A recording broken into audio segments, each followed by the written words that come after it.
राधे राधे मेरे प्यारे भाइयों बहनों माताओं व बंधुओं। आज रवि प्रदोष के दिन मैं आपके लिए लाई हूँ रवि प्रदोष की कथा और पूरन पूजा विधि। बंधुओं, जिसे सुनने मात्र से भगवान शिव और माँ पार्वती की कृपा बरसने लगती है।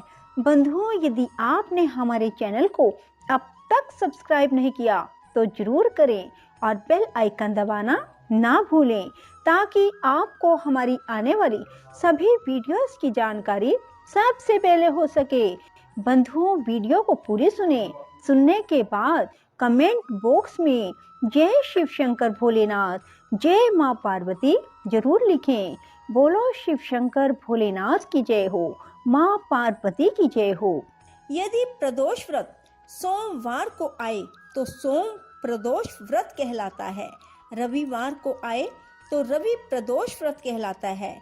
और यदि प्रदोष व्रत शनिवार को आए तो शनि प्रदोष व्रत कहलाता है।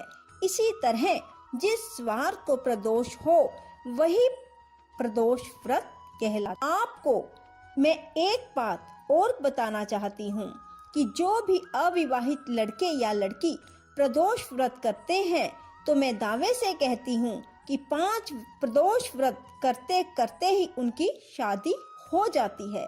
दोस्तों, यदि प्रदोष व्रत करने से आपकी शादी पक्की हो जाती है तो शादी से पहले माँ पार्वती को चुनरी और श्रृंगार का सामान जरूर चढ़ाएं। प्रदोष व्रत कैसे करें? प्रदोष व्रत वाले दिन सुबह जल्दी उठें, स्नान करें और स्नान करने के बाद मन में संकल्प लें कि हे शिव भगवान, मैं आपके लिए प्रदोष व्रत कर रहा हूँ या कर रही हूँ। मेरी ये इच्छा है, इसे जरूर पूरी करें और व्रत को पूर्ण विश्वास और श्रद्धा से करें। और दोस्तों, पूरा दिन शिव जी का प्रिय मंत्र ओम नमः शिवाय का जाप मन ही मन करते रहें। इस व्रत को नमक रहित भोजन खा कर ही करें, अर्थात शिव प्रदोष व्रत को बिना नमक खाए ही करें। शाम को प्रदोष काल में पुनः स्नान करें और ये प्रदोष काल सूर्य छिपने का समय माना जाता है। 6 बजे से शाम को 7:30 बजे का समय उत्तम माना जाता है।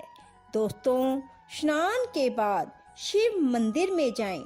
वहां भगवान शिव के सामने आसन बिछा कर बैठें और फिर भगवान शिव का ध्यान करें और भगवान शिव की षोडश उपचार पूजा करें। सबसे पहले गंगा जल मिला हुआ जल भगवान शिव को चढ़ाएं और फिर गाय का दूध चढ़ाएं।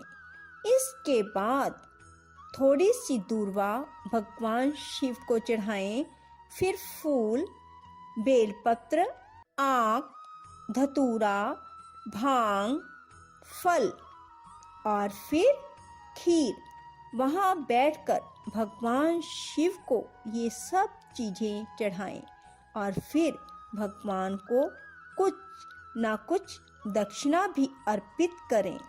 इसके बाद कथा सुने और फिर भगवान शिव की कपूर से आरती उतारें।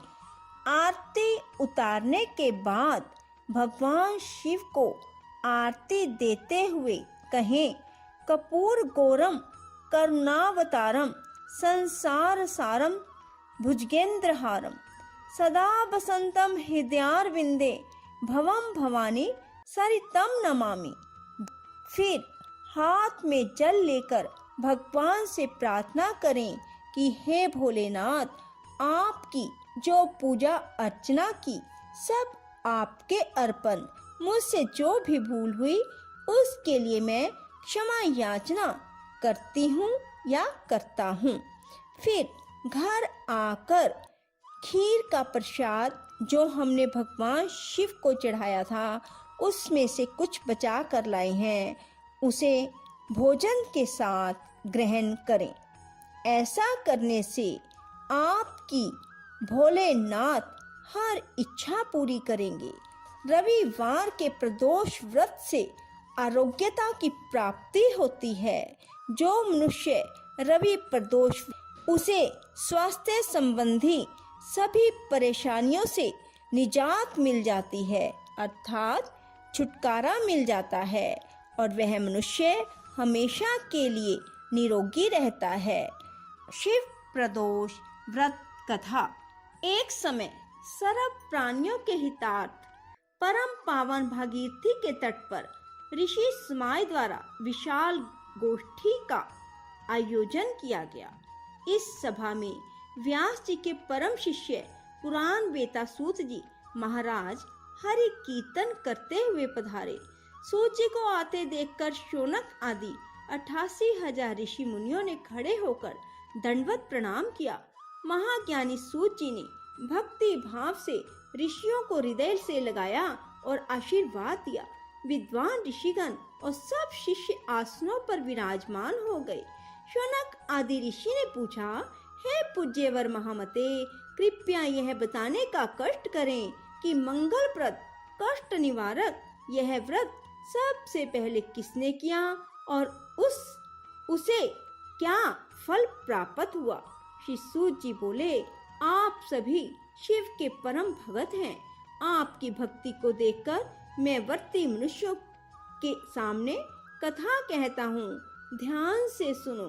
रवि प्रदोष व्रत कथा। बोलो शिव शंकर भोलेनाथ की जय। एक गांव में एक अति दीन ब्राह्मण निवास करता था। उसकी साध्वी स्त्री प्रदोष व्रत किया करती थी। उसे एक ही पुत्र रतन था। एक समय की बात है, वह पुत्र गंगा स्नान करने के लिए गया। दुर्भाग्यवश मार्ग में चोरों ने उसे घेर लिया और वे कहने लगे कि हम तुम्हें मारेंगे नहीं, तुम अपने पिता के गुप्त धन के बारे में हमें बतला दो। बालक दीन भाव से कहने लगा कि बंधुओं, हम अत्यंत दुखी और दीन हैं, हमारे पास धन कहाँ है। तब चोरों ने कहा कि तेरे इस पोटली में क्या बंधा है। बालक ने निसंकोच कहा कि मेरी माँ ने मेरे लिए रोटियां दी हैं। यह सुनकर चोरों ने अपने साथियों से कहा कि साथियों, यह बहुत ही दीन दुखी मनुष्य है, अतः हम किसी और को लूटेंगे। इतना कहकर चोरों ने उस बालक को जाने दिया। बालक वहां से चलते हुए एक नगर में पहुंचा। नगर के पास एक बरगद का पेड़ था। वह बालक उसी बरगद के वृक्ष की छाया में सो गया। उसी समय उस नगर के सिपाही चोरों को खोजते हुए उस बरगद के वृक्ष के पास पहुंचे और बालक को चोर समझकर बंदी बना राजा के पास ले गए। राजा ने उसे कारावास में बंद करने का आदेश दिया।